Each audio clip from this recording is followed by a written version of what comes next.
الشیطان الرجیم بسم اللہ الرحمن الرحیم شہد اللہ انہ لا الہ الا ھو والملائکۃ واولو العلم قائما بالقسط لا الہ الا ھو العزیز الحکیم۔ شہد اللہ نے گواہی دی انہ لا الہ الا ھو، نہیں کوئی عبادت کے لائق مگر وہی اللہ ہی عبادت کے لائق ہے۔ والملائکہ، اور فرشتے بھی گواہی دیتے ہیں کہ اللہ کے سوا کوئی اور معبود نہیں۔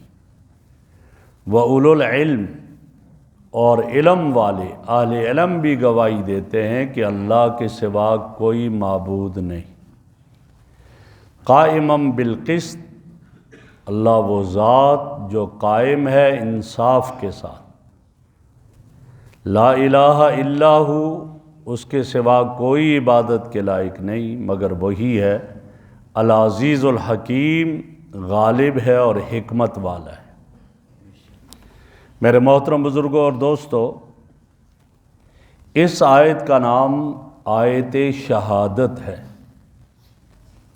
اور وہ شہادت اللہ رب العزت کی وحدانیت پر ہے کہ اللہ کے سوا کوئی الہ، کوئی معبود، کوئی عبادت کے لائق نہیں۔ اور اس کی اہمیت یہ بھی دیکھ لیجئے کہ 2 مرتبہ یہاں آیا انہ لا الہ الا ھو، پہلے بھی آیا لا الہ الا ھو دوبارہ۔ اور اس سورت کی ابتدا جو ہوئی ہے، اس کی ابتدا وہ بھی توحید سے ہوئی ہے، اس کی ابتدا۔ اور اب یہاں بھی آیت ابتدا ہوئی تھی الف لام میم، اللہ لا الہ الا ھو الحی القیوم۔ تو سورت کی ابتدا میں بھی اللہ کی توحید کا ذکر، اور اب اس آیت کے اندر بھی اللہ کی توحید کا ذکر ہے۔ اور اس آیت میں بھی توحید کا مضمون ایک خاص انداز سے بیان فرمایا گیا، اور اس پر 3 شہادتوں کا ذکر ہے۔ ایک اللہ رب العزت کی شہادت، شاہد اللہ انہ لا الہ الا ھو، اللہ نے گواہی دی، اللہ گواہی دیتا ہے کہ اس کے سوا کوئی عبادت کے لائق نہیں۔ کیا معنی ہے اس سے؟ مراد یہ ہے کہ اللہ کی ذات، اللہ رب العزت کی صفات اور اس کائنات کے تمام مناظر جو اللہ نے کائنات کو وجود میں لایا، کائنات کا ہر ذرہ اس بات کا گواہ ہے کہ اللہ کے سوا کوئی اور معبود نہیں ہے۔ گویا یہ اللہ کی گواہی۔ اس آسمان کو بغیر ستونوں کے قائم ہوئے، زمین اسی طرح پھیلی ہوئی، دریاؤں کا چلنا، ہواؤں کا چلنا، چشموں کا ابلنا، سمندروں کا چلنا، طغیانی، یہ ساری چیزیں جو ہیں اللہ رب العزت کے وجود پر دلالت کرتی ہیں، اور یہ اس بات کی دلیل ہیں کہ اللہ کے سوا کوئی ایسا کر سکتا نہیں ہے۔ یہ ذرہ ذرہ یہ بتاتا ہے۔ اس لیے فرمایا، ایک امام صاحب کے بارے میں فرماتے تھے کہ ایک مینگنی بھی کو بھی دیکھ لو، وہ بھی اللہ کی توحید پر دلالت کرتی ہے اور اللہ کے وجود پر دلالت کرتی ہے۔ پتا، اسی پتے کو بکری کھاتی ہے تو مینگنی بن جاتی ہے، اسی پتے کو جو ہے اونٹ کھاتا ہے تو اس کی لید بن جاتی ہے، گائے کھاتی ہے تو گوبر بن جاتا ہے، اور اسی پتے کو شہد کی مکھی کھاتی ہے تو شہد بن جاتا ہے، ریشم کا کیڑا کھاتا ہے تو ریشم بن جاتا ہے۔ فرمایا یہ ساری چیزیں اگر دیکھے آدمی تو یہ اللہ کی وجود اور اللہ کی توحید پر دلیل ہیں۔ اور یہاں تک کہ فرمایا کہ دیکھ لو، گائے کو آپ دیکھ لو کہ گائے کو آپ چارہ کھلاتے ہو، وہ گائے چارہ کھاتی ہے، اسی گائے سے پیشاب بھی، خون بھی اور دودھ بھی بنتا ہے۔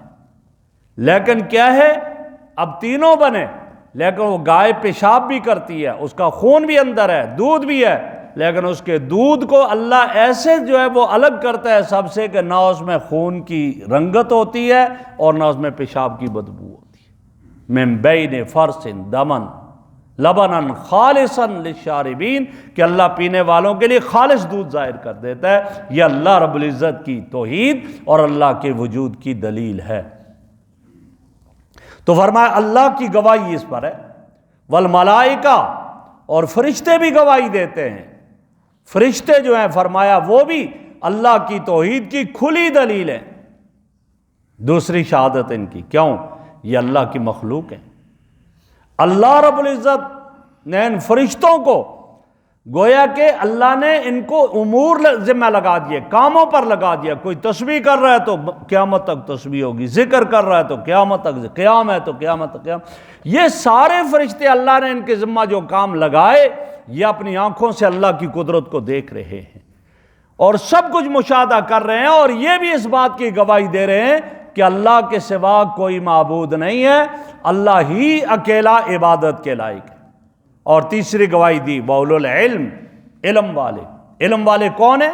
حضرات انبیاء علیہ السلام، پھر صحابہ کرام، پھر تابعین، پھر تبع تابعین، اور اس کے علاوہ فرمایا اس کے علاوہ وہ ایمان والے مومن، علماء اور مومن جو اللہ رب العزت کی قدرت کے یہ نشانیاں دیکھتے ہیں اور مظاہر کرتے ہیں اور پڑھتے ہیں اور انہیں لوگوں تک بیان کرتے ہیں کہ بھئی یہ اللہ ہی کی ذات کرے گی اور اس کے علاوہ اور کوئی بھی نہیں ہے، لہٰذا یہ اس سے پتہ چلا۔ اور آگے کا قائما بالقسط، اگر اس کو اللہ کے ساتھ اللہ کی صفت بنا دیا جائے تو مانا اللہ قائم ہے انصاف کے ساتھ۔ کیا مطلب؟ اللہ نے ہر چیز کو متوازن رکھا ہے، انصاف کے ساتھ رکھا ہے۔ اللہ کو ظلم پسند نہیں ہے، اللہ عدل و انصاف کو پسند کرتے ہیں، اور ہر چیز کو اللہ نے انصاف کے ساتھ کہا۔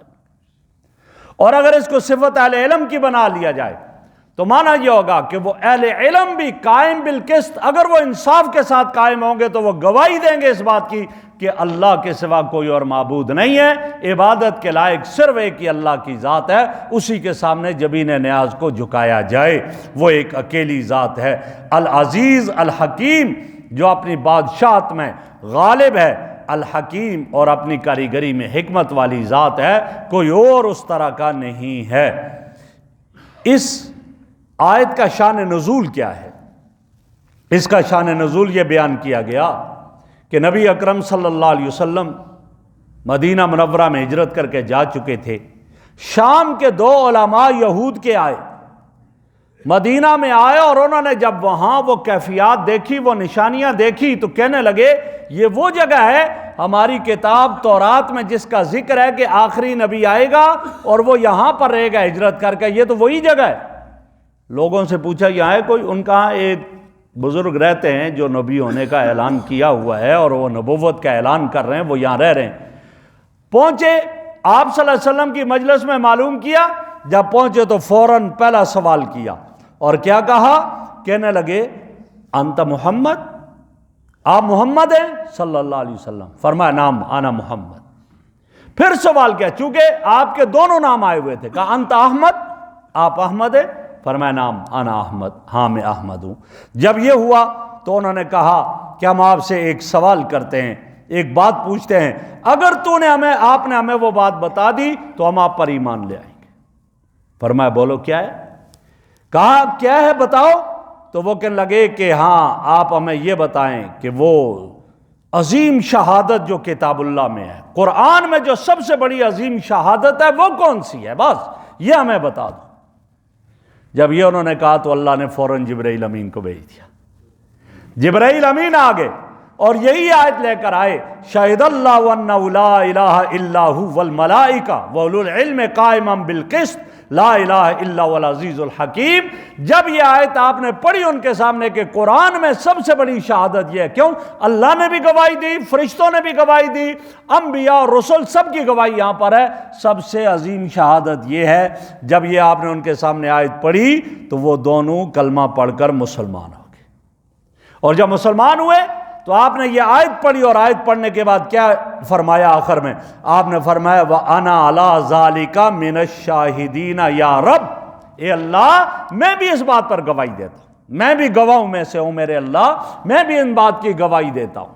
حدیث میں آتا ہے نبی اکرم صلی اللہ علیہ وسلم نے فرمایا جو شخص اس آیت کو تلاوت کرے، شاہد اللہ انہ لا الہ الا ہو والملائکہ واولو العلم قائما بالقسط لا الہ الا ہو العزیز الحکیم. یہ آیت پڑھنے کے بعد جب وہ یہ پڑھتا ہے اور وہ یہ کہتا ہے کہ وَأَنَا عَلَىٰ ذَلِكَ مِنَ الشَّاهِدِينَ یا رب، یہ کہہ دے گا تو قیامت کا دن ہوگا، اور اس وقت اللہ رب العزت جب یہ آدمی آئے گا تو اس سے فرمائیں گے اِنَّ لِعَبْدِي هَذَا عِنْدِي عَهْدًا، میرے اس بندے کا میرے ذمہ ایک عہد ہے، میرے ساتھ ایک عہد تھا، میرے ساتھ اس کا معاہدہ ہے. وَأَنَا أَحَقُّ بِمَنْ وفا بالعہد، اور میں حقدار ہوں کہ اپنے عہد کو پورا کروں، میں اس کا زیادہ حقدار ہوں، اس کو پورا کروں. فرمائیں گے ادخلوا عبدی الجنہ، میرے اس بندے کو جنت میں داخل کر دو. اس آیت کے پڑھنے کے بعد اگر یہ جملہ ایک آدمی پڑھتا ہے تو اللہ نے عہد کر لیا کہ میں اس کو جنت میں داخل کروں گا. اس آیت کی فضیلت کیا ہے؟ حضرت ابو ایوب انصاری رضی اللہ تعالیٰ عنہ، نبی اکرم صلی اللہ علیہ وسلم کے عظیم صحابی، کہ آپ جب مدینہ میں آئے تو ان کے گھر میں ٹھہرے تھے. وہ روایت نقل کرتے ہیں، وہ فرماتے ہیں کہ نبی اکرم صلی اللہ علیہ وسلم نے ارشاد فرمایا، جو شخص ہر نماز کے بعد، ہر نماز فجر، ظہر، عصر، مغرب، عشاء، ہر نماز کے بعد فرمایا سورہ فاتحہ، آیت الکرسی، ایک سورہ فاتحہ، دوسری فرمایا آیت الکرسی، اور تیسرا یہ آیت شاہد اللہ وانہ لا الہ الا ہو والملائکہ واولو العلم قائما بالقسط لا الہ الا ہو العزیز الحکیم، یہ آیت. اور اس کے ساتھ ساتھ فرمایا دو اور آیتیں جو اسی میں آگے آ رہی ہیں، آیت نمبر 26 اور 27، قل اللہم مالک الملک تؤتی الملک من تشاء وتنزع الملک ممن تشاء وتعز من تشاء وتذل من تشاء بیدک الخیر انک علی کل شیء قدیر تولج اللیل فی النہار وتولج النہار فی اللیل تخرج الحی من المیت وتخرج المیت من الحی وترزق من تشاء بغیر حساب. یہاں تک یہ دو آیتیں. فرمایا جو شخص ہر نماز کے بعد ان آیتوں کو پڑھا کرے گا اللہ اس کے سب گناہ معاف فرما دیں گے، سب گناہ معاف فرما دیں گے. ایک یہ، اور دوسرا کیا انعام؟ فرمایا اللہ اسے جنت میں جگہ دیں گے. یہ میں نہیں کہہ رہا، میں حضور صلی اللہ علیہ وسلم کی حدیث نقل کر رہا ہوں جس کو روح المعانی نے ذکر کیا ہے. اور تیسری کیا بات؟ پہلا اللہ سب گناہ معاف کریں گے، دوسرا ارشاد فرما دیا اللہ اس کو جنت عطا کریں گے، جنت کا پلاٹ. دنیا کے پلاٹوں کے لیے کیا کچھ کرتے ہیں، اللہ وہاں کا پلاٹ دیں گے. اور تیسری چیز فرمایا کیا ہے؟ اللہ اس کی 70 حاجتیں پوری کریں گے، 70 حاجتیں پوری کریں گے. اور فرماتے ہیں جن میں سے کم حاجت کیا ہے اس کی مغفرت ہو جائے، کم سے کم حاجت اس کی مغفرت ہو جائے. اس آیت کے پڑھنے، ان آیتوں کے پڑھنے کے بعد اللہ یہ عطا کریں گے جو ہر نماز کے بعد جو ہے ان آیتوں کو پڑھے گا. تو کوئی اتنا مشکل نہیں ہے، ہم یاد کر لیں، اور یاد کر کے جب بھی نماز پڑھیں اور اس کے بعد بیٹھ کر کے 1 منٹ 2 لگیں گے اس کو پڑھ لیں گے تو اللہ ہمیں یہ عطا فرمائیں گے. اللہ رب العزت جو عرض کیا مجھے بھی اور آپ کو بھی عمل کی توفیق عطا فرمائے.